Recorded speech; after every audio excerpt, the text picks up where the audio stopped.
Raphael D. Dangerfield.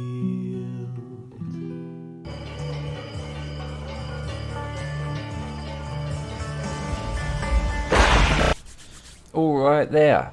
The UFC started in 1993. Royce Gracie cleaned up, winning 3 titles. They put together someone who was an expert in Taekwondo, someone who was a wrestler, a boxer, a jiu-jitsu, etc. in an octagon ring. The idea was to find out which martial art was the best. It was brutal. It was horrific. It was aggressive and violent. People familiar with that old footage will no doubt remember the clip of a man being repeatedly punched in the balls. There was almost no rules. There was no time limits, no weight classes. Horrific, really. And when I first started thinking about this video, the question was, how did it survive that?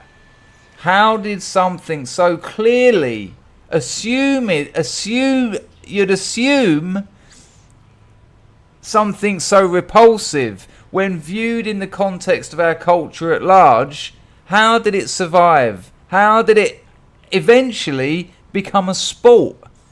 Because 27 years later, it's the fastest growing fighting sport on the planet. It is absolutely huge. And it's cleaning up. I keep hearing these figures of how many people went on the last pay-per-view.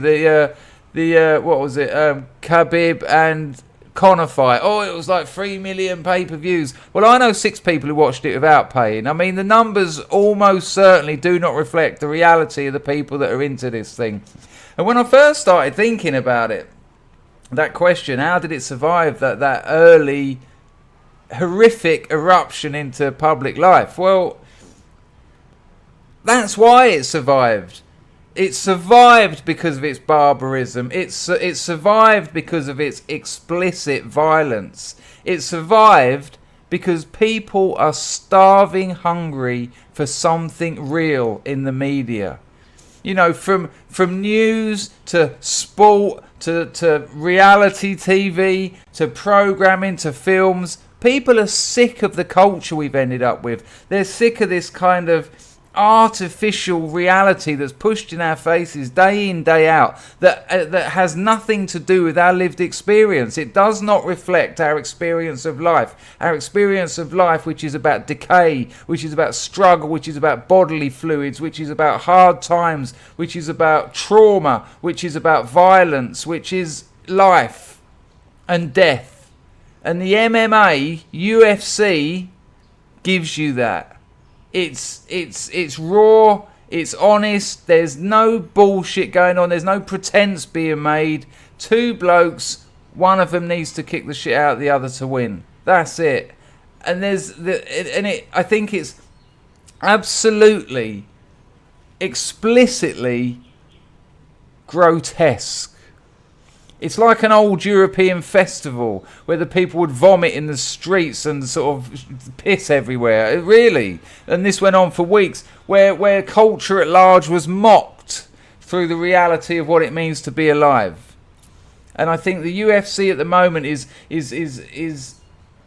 taking the place of the European festival, which disappeared, of course, became absolutely sterile and pointless and just cease to function. And I think that's what it really comes down to. Things have ceased to have a social role and function.